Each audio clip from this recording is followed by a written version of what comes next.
Couple things. One, Zillow has completely changed their look of your page on Zillow. And every one of you has a page on Zillow. Every one of you needs to have a video explaining yourself. Do yourself a favor. Make sure yours is updated, because the way they changed it, where that video is, it used to be where your written bio was. And the videos were hidden over to the side, which were very rarely ever used. And now they've pushed all this forward where it is going to be one of the first things that a client or customer sees.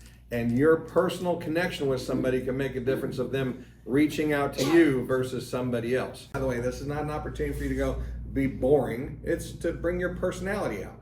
And now let's be real. Some of you are boring. That's okay. Let it come out. Boring people don't work. Boring people. It's just reality. So be your personality. Bring it out and make sure that it comes out in there. On the heels of that, you will see Zillow is now pushing out their touring agreement.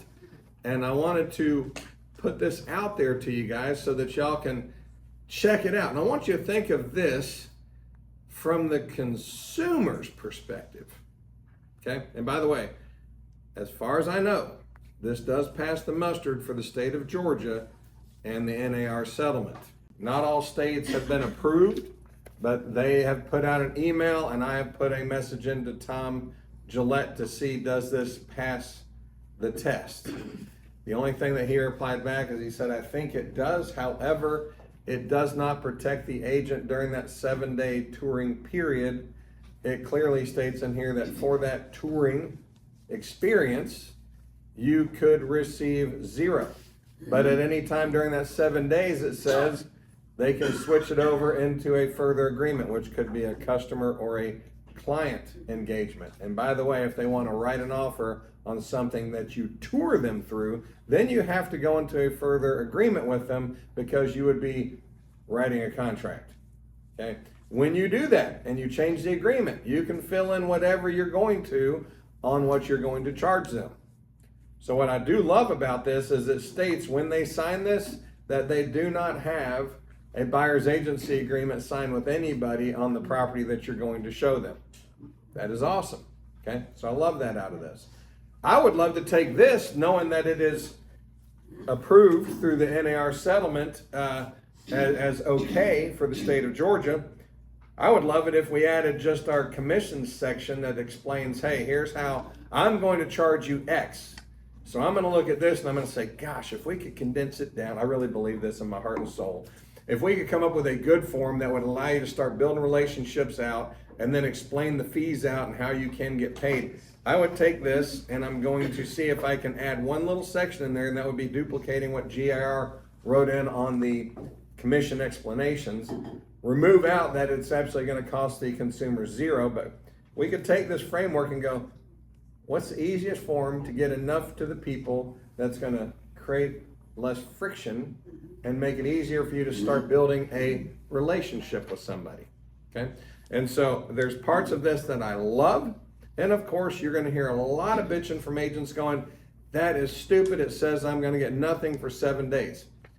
The reality is that's not what it's saying. It's just saying, hey, there's nothing different than you walking out the door today, and if you don't have everybody sign a buyer's agreement today, then it's nothing different than what you're doing today. Right? When you go show somebody a home today and you don't have a buyer's agency agreement signed, then there's no guarantee of any dime that you will get. Period. So the thing I like about this is it really, one page is really all you need to do to express and explain to somebody to go out and start building a relationship. We are going to be meeting with a couple of people after this to try and come up with, hey, what is the verbalization? We're going to share it with you guys about, hey, here's what we're going to recommend. And this is for online leads. This is not for sphere of influence. I want you guys to always remember this. I believe in my heart and soul, there's two different things. A sphere of influence referral, or sphere of influence reaching out to you saying, hey, I want to use you to go look at some homes. That is a different way. I would go ahead and be using the buyer's agency agreement. I'd be knocking it out, and I would not even think about this or the customer form. But if I'm meeting somebody for the first time that has no reference to me, it was not a personal referral from somebody else that knows me very well, then I am going to use a form like this or the customer form that is in the Georgia Realtor contracts. Okay, but this just came out for Georgia. We got the email. I got the email yesterday, or last 2 days, was it? It was yesterday. Yesterday. Yeah, because it would have been Sunday. They don't work on Sunday. So I looked it over and I'm like, they made a couple of modifications from their first version of this, but there's a lot of things that I do like about this. And so we will be sharing it, and I'm going to get with an attorney and find out, hey, can we implement this, kind of copy what they've got on here and add some commission language in there that takes some of the free stuff out of it, but allows for a little further engagement with stuff. I've got the charts. These charts I'm putting out there weekly to you guys. These are this one right here is the best chart that you should and could be using. I have highlighted the two most important parts of the chart, and I'm going to tell you that I have showed this chart to 2 listings. 2. One of them, the people were thinking that they were going to get $1.1 million for their home because Zillow told them that. I laid this out and I got them down to $9.99. Okay? If you are not using these charts, you are a fool. Don't be a fool. Okay?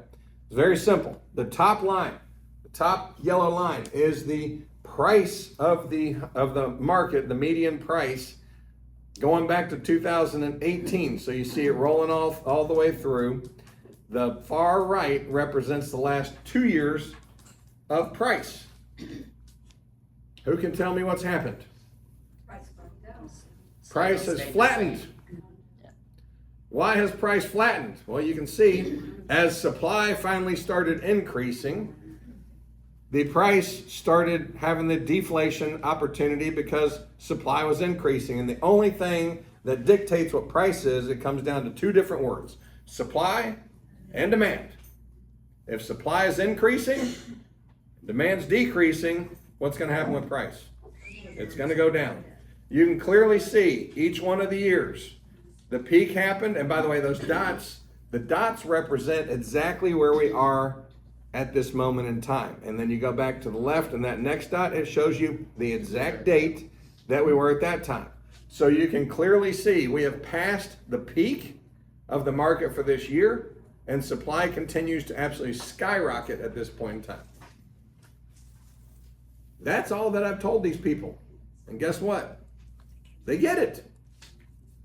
And the message is, what your neighbors got 3 months ago is not what you can get today. The problem is, agents are going out there and letting the sellers control the conversation and narrative on the price, and we're seeing listings get overpriced and they're sitting. It's not that the market sucks that bad. It's that the pricing of the agent strategy sucks that bad. Hate to say it. And maybe there are consumers, maybe there are sellers out there that should not really be on the market today because they're not serious about selling. What I will tell you guys is, if I had somebody today say, well, if I get this price and I know that it's overpriced, am I going to want to go spend $400, $500, $600 on that home to market it? Hell no. So be wise of the money that you're spending out of your pocket to market properties, and don't take on an overpriced listing, and don't take on sellers that are not willing to listen to common sense. And by the way, one of the homes that I went on with this was in a very hot high school district. Very hot high school district. And the people challenged me. They said, well, that's a national trend. Our high school district is still hot. And I said, well, your high school district is very hot compared to other areas, but it's not as hot as you think. And the reality is, national trends form a psychological process in somebody, and your market is affected also. Everybody's market is affected in some way by what goes on in the national trends. That's all I said to them. $100,000 decrease in price. Good? What would you have done? By the way, it's a very nice home.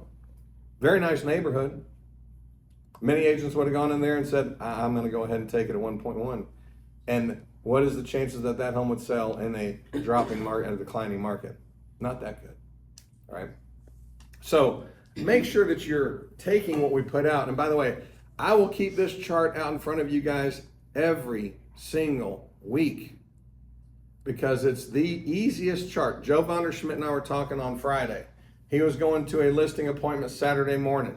He said, I've got to go to this home. These people are absolutely steadfast. They will not go below $650,000.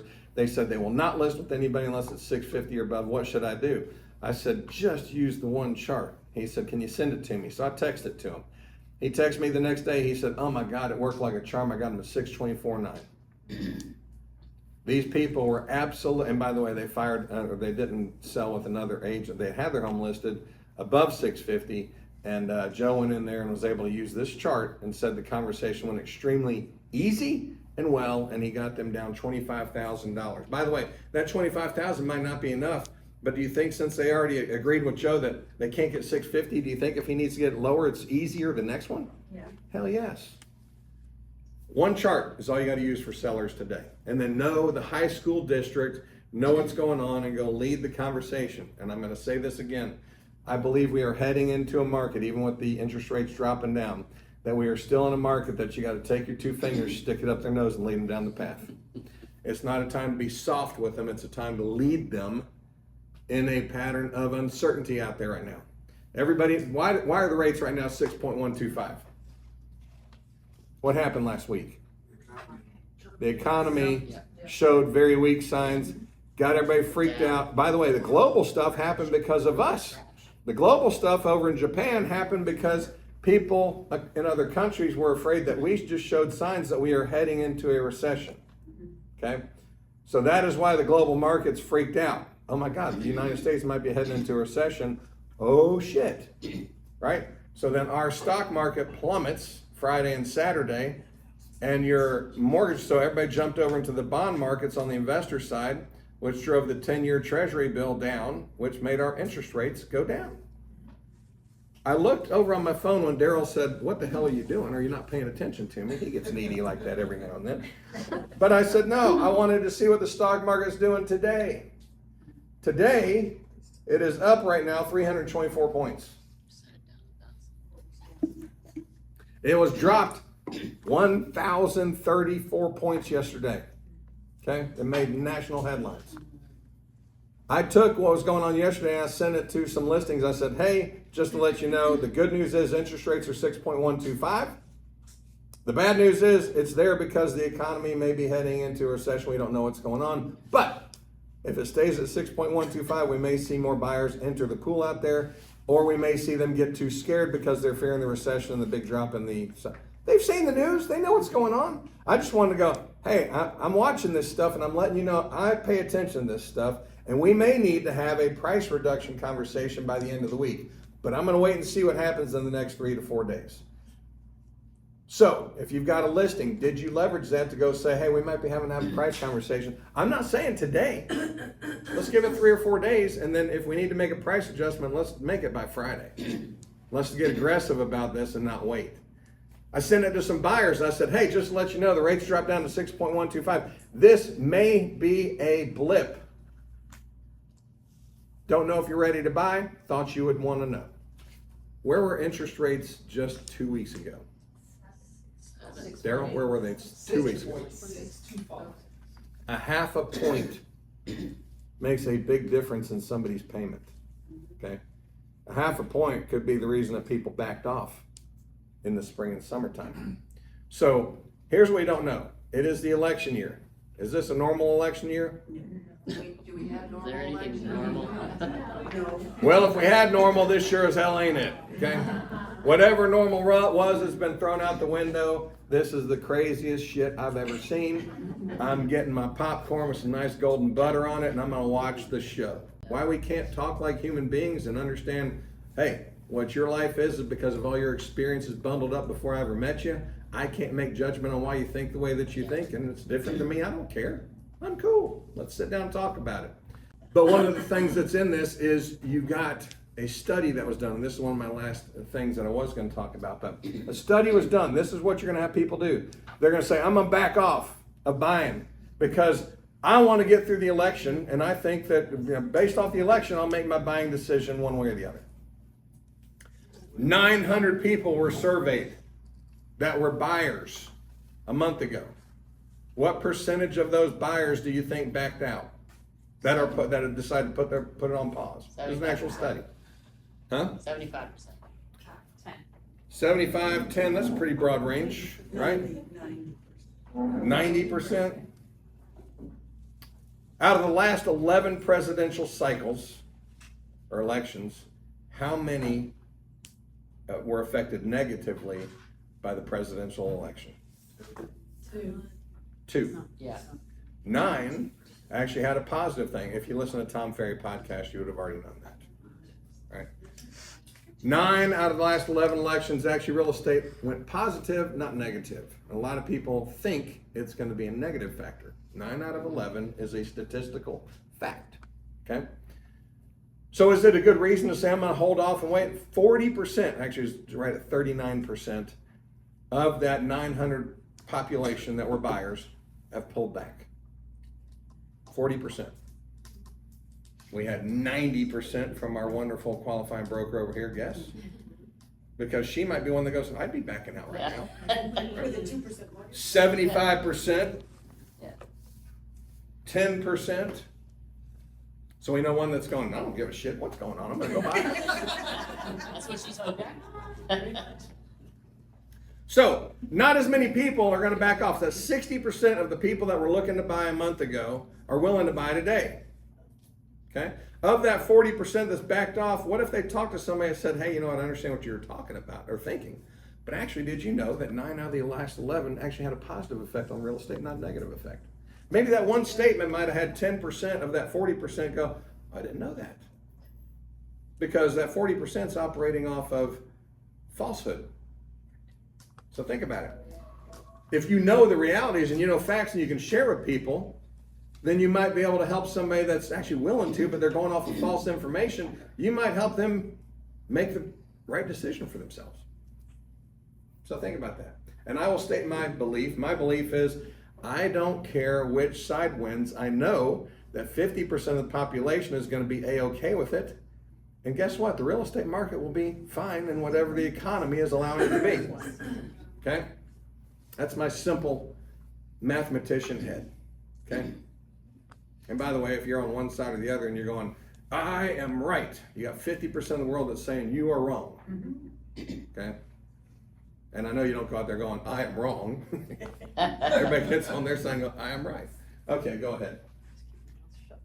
How good is it in each market? This shows you Cumming, Forsyth Cumming, and on the other side is Alpharetta. 5 minutes from each other. Actually, there's a divide. Part of Alpharetta is actually in Forsyth County on their mailing route. So these two things sit side by side. How different are the how different are the markets that are right next to each other? By the way, this is pretty cool because Cumming, I was like, damn, I didn't realize it was that strong. Cumming. By the way, this was the whole Cumming market. So it's 30040 and 30041, and I think 30028. 824.9 is the median list price. And the median price of new listings is $749. By the way, isn't that interesting? What is sitting on the market is a good bit higher than the new listings that are coming on the market. Why do you think that might be? What's one of the reasons?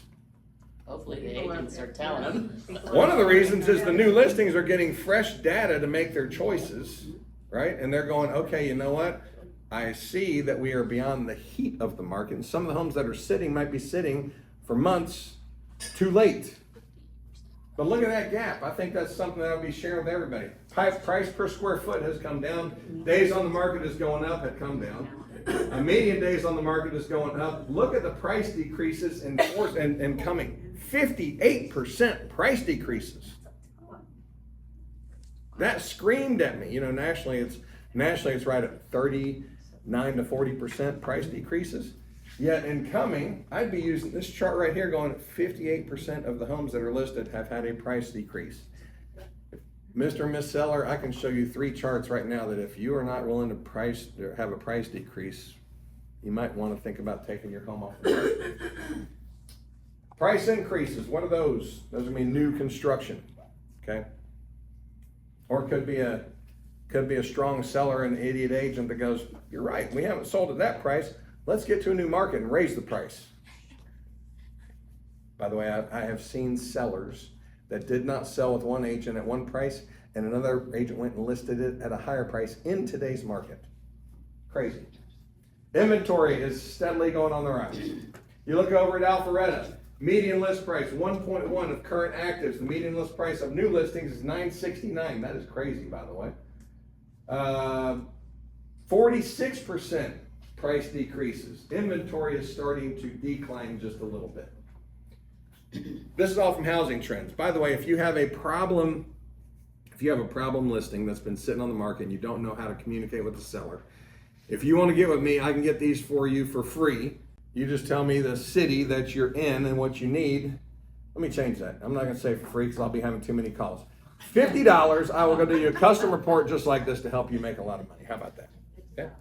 By the way, remember, these are updated every single week, guys. So the reason I share them every week is because they're updated every week. If you're not turning and using these today, because these pricing conversations are not easy. I know we got a lot of people that just got in the business within the last 5 to 10 years and have never truly priced in a downward trending market. And we are clearly in a leveling off and slightly downward trending market with a whole lot of variables that could help us go quickly in a deceleration real fast. So I'm going to keep it up there until I see the market turn the other way.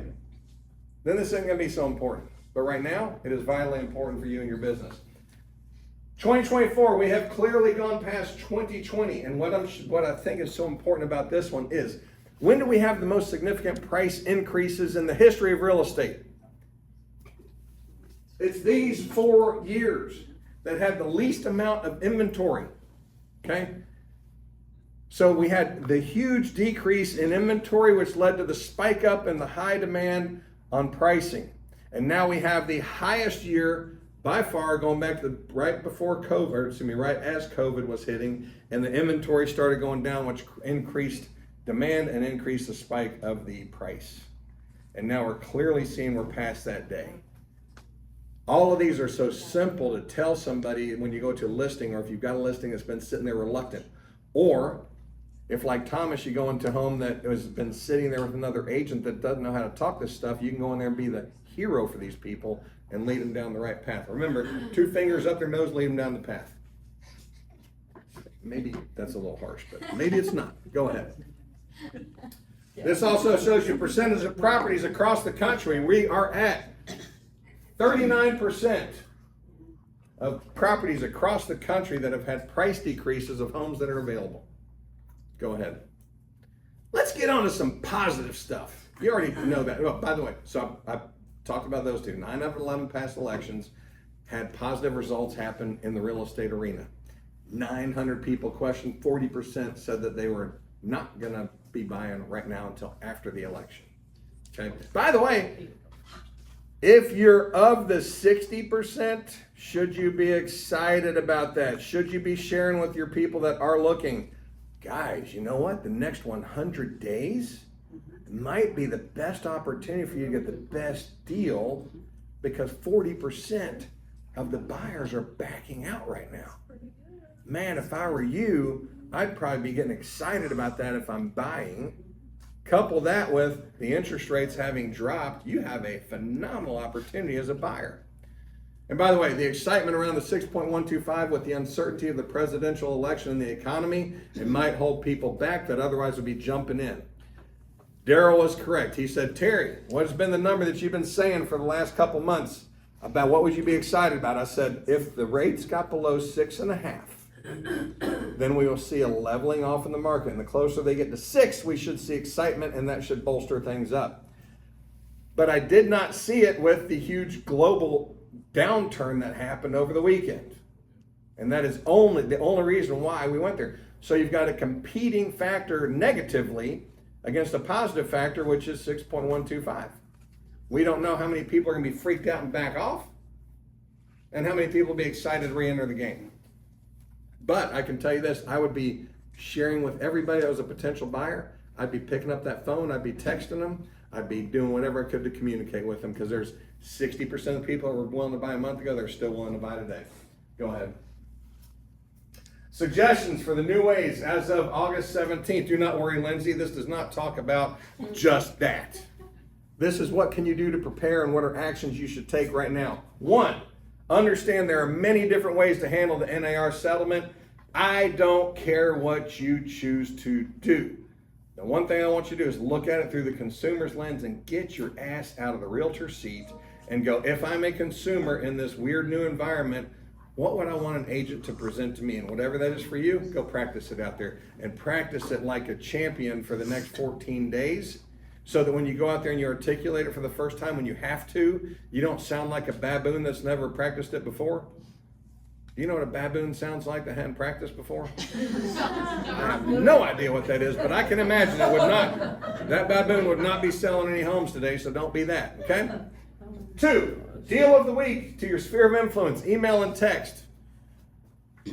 We have had Miss Sherry Edmonds talking about that, and it's been very successful for her. They were talking about on Tom Ferry's podcast for the last day. He had a new podcast come out yesterday. It's about 1 hour and 26 minutes.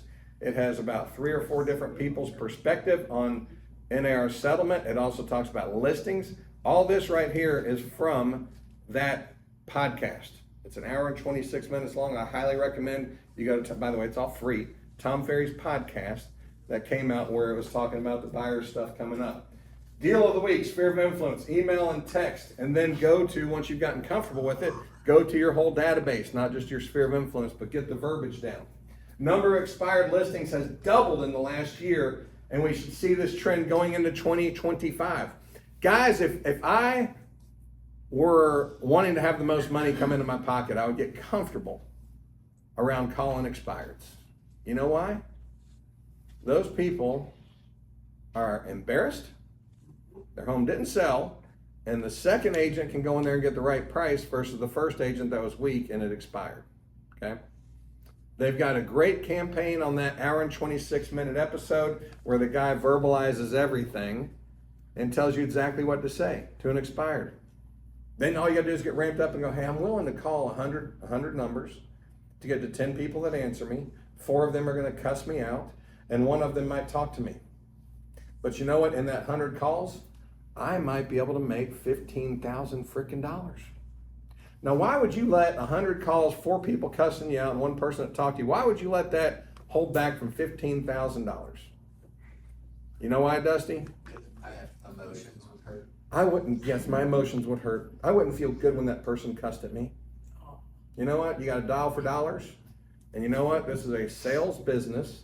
And if you want the quickest avenue to dollars in your pocket, it's dealing with an expired.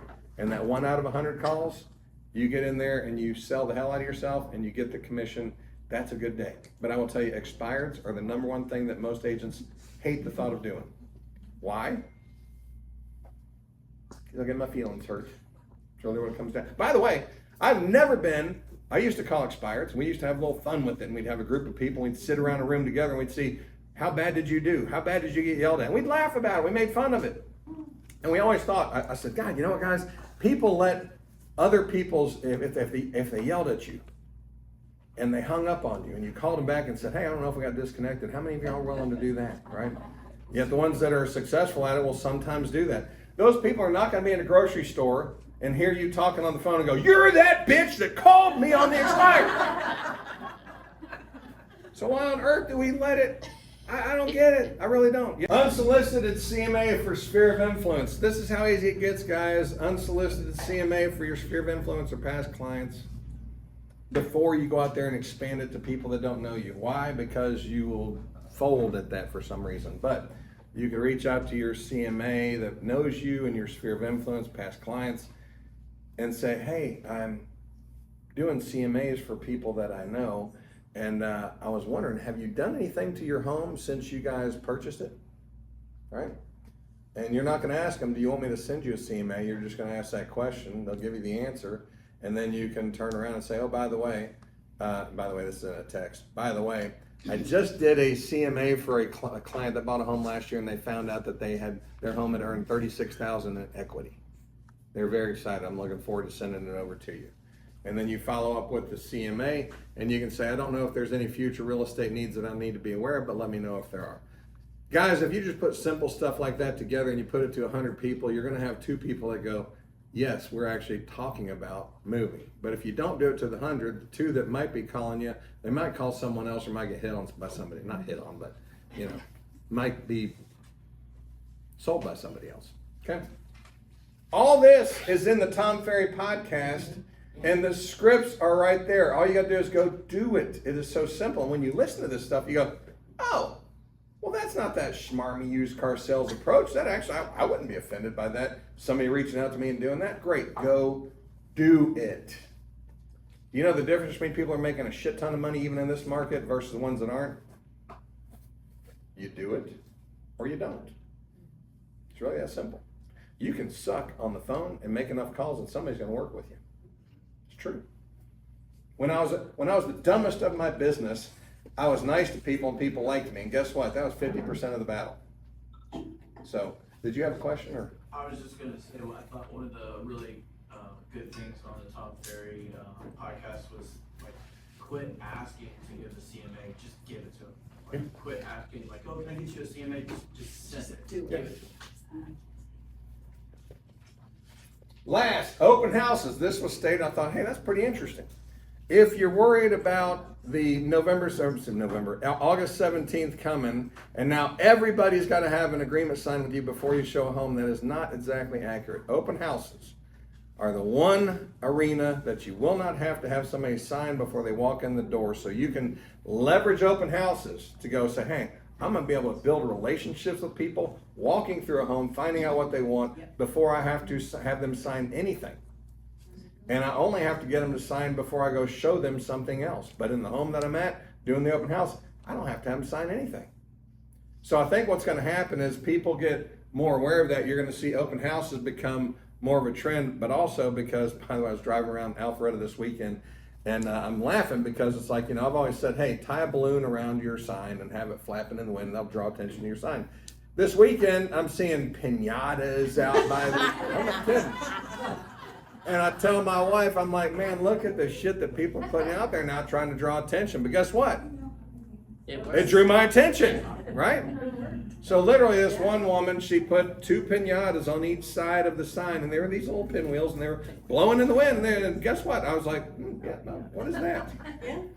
So make sure you don't just put open house signs out there. They will get lost. You get numb to those little signs, but when you put piñatas or a balloon or something on there. Piñatas. No, not piñatas. Everybody's going, a piñata. Yeah, people are on the side there beating the hell out of that thing. That's why it was so funny. Are you thinking about margaritas? Maybe they're having a taco bar. If you want to have your open house sign stand out, put a piñata on it. It's an attention drawer. I wasn't even catching that. I'm thinking pinwheels, piñatas. Dusty's like, I'm getting the hell out of here. Okay, so just make sure you're doing what you got to do and do it. Do something to make yourself stand out. And by the way, be yourself. Your personality is your personality. Be yourself and go attract people like you. That's half the game right